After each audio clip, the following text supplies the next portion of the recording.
So Abram went up from Egypt to the Negev with his wife and everything he had, and Lot went with him.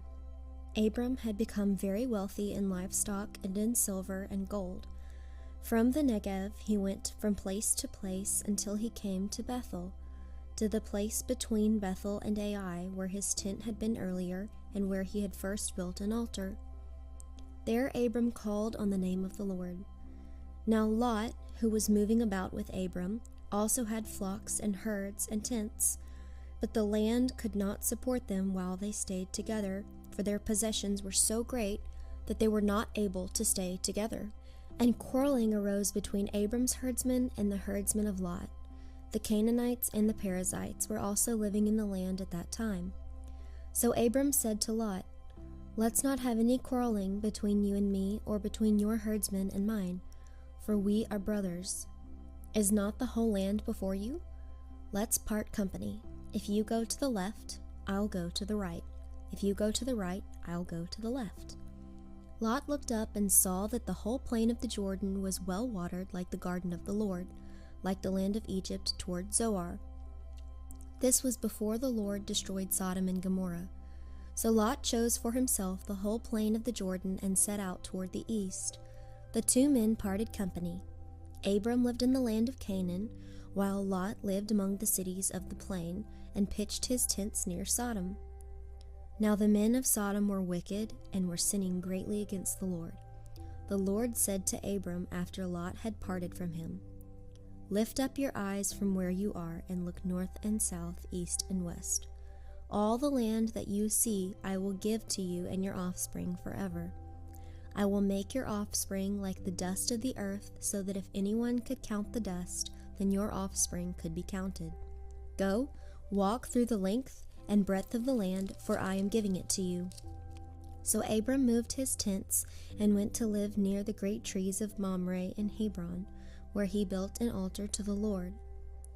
At this time Amraphel king of Shinar, Arioch king of Elasar, Kedorlaomer king of Elam, and Tidal the king of Goyim went to war against Bera king of Sodom, Birsha king of Gomorrah, Shinab king of Admah, Shemaber king of Zeboim, and the king of Bela, that is, Zoar. All these latter kings joined forces in the valley of Siddim, the Salt Sea. For 12 years they had been subject to Kedorlaomer, but in the 13th year they rebelled. In the 14th year, Kedorlaomer and the kings allied with him went out and defeated the Rephites in Ashtaroth Karnaim, the Zuzites in Ham, the Emites in Shavah Kiriathaim, and the Horites in the hill country of Seir as far as El Paran near the desert. Then they turned back and went to En Mishpat, that is Kadesh, and they conquered the whole territory of the Amalekites, as well as the Amorites who were living in Hazezon Tamar. Then the king of Sodom, the king of Gomorrah, the king of Admah, the king of Zeboim, and the king of Bela, that is Zoar, marched out and drew up their battle lines in the valley of Siddim against Kedorlaomer, king of Elam, Tidal, king of Goyim, Amraphel, king of Shinar, Arioch, king of Elasar, 4 kings against 5. Now the valley of Siddim was full of tar pits, and when the kings of Sodom and Gomorrah fled, some of the men fell into them, and the rest fled to the hills. The 4 kings seized all the goods of Sodom and Gomorrah and all their food. Then they went away. They also carried off Abram's nephew Lot and his possessions, since he was living in Sodom. One who had escaped came and reported this to Abram the Hebrew. Now Abram was living near the great trees of Mamre, the Amorite, a brother of Eshcol and Aner, all of whom were allied with Abram. When Abram heard that his relative had been taken captive, he called out the 318 men born in his household and went in pursuit as far as Dan.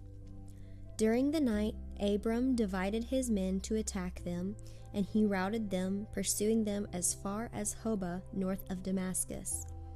He recovered all the goods and brought back his relative Lot and his possessions, together with the women and the other people. After Abram returned from defeating Kedorlaomer and the kings allied with him, the king of Sodom came out to meet him in the valley of Shaveh, that is, the king's valley. Then Melchizedek, king of Salem, brought out bread and wine. He was priest of God Most High. And he blessed Abram, saying, Blessed be Abram by God Most High, creator of heaven and earth, and blessed be God Most High, who delivered your enemies into your hand. Then Abram gave him 1/10 of everything. The king of Sodom said to Abram, Give me the people, and keep the goods for yourself.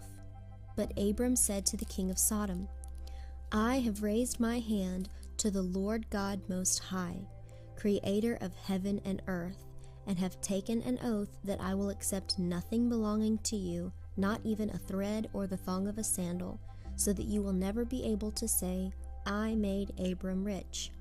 I will accept nothing but what my men have eaten and the share that belongs to the men who went with me, to Aner, Eshcol, and Mamre. Let them have their share. After this, the word of the Lord came to Abram in a vision. Do not be afraid, Abram. I am your shield, your very great reward. But Abram said, O sovereign Lord, what can you give me, since I remain childless, and the one who will inherit my estate is Eleazar of Damascus? And Abram said, You have given me no children, so a servant in my household will be my heir. Then the word of the Lord came to him, This man will not be your heir, but a son coming from your own body will be your heir. He took him outside and said, Look up at the heavens and count the stars, if indeed you can count them. Then he said to him, So shall your offspring be. Abram believed the Lord, and he credited it to him as righteousness. He also said to him, I am the Lord who brought you out of Ur of the Chaldeans to give you this land to take possession of it.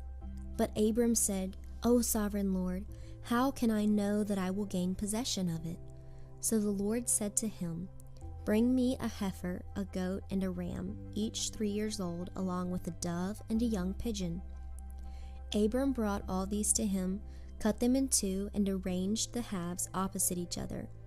The birds, however, he did not cut in half. Then birds of prey came down on the carcasses, but Abram drove them away. As the sun was setting, Abram fell into a deep sleep, and a thick and dreadful darkness came over him. Then the Lord said to him, Know for certain that your descendants will be strangers in a country not their own, and they will be enslaved and mistreated 400 years. But I will punish the nation they serve as slaves, and afterward they will come out with great possessions. You, however, will go to your fathers in peace and be buried at a good old age. In the 4th generation, your descendants will come back here, for the sin of the Amorites has not yet reached its full measure. When the sun had set and darkness had fallen, a smoking fire pot with a blazing torch appeared and passed between the pieces. On that day the Lord made a covenant with Abram and said, To your descendants I give this land, from the river of Egypt to the great river, the Euphrates, the land of the Kenites, Kenizzites, Cadmonites, Hittites, Perizzites, Rephaites, Amorites, Canaanites, Girgashites, and Jebusites.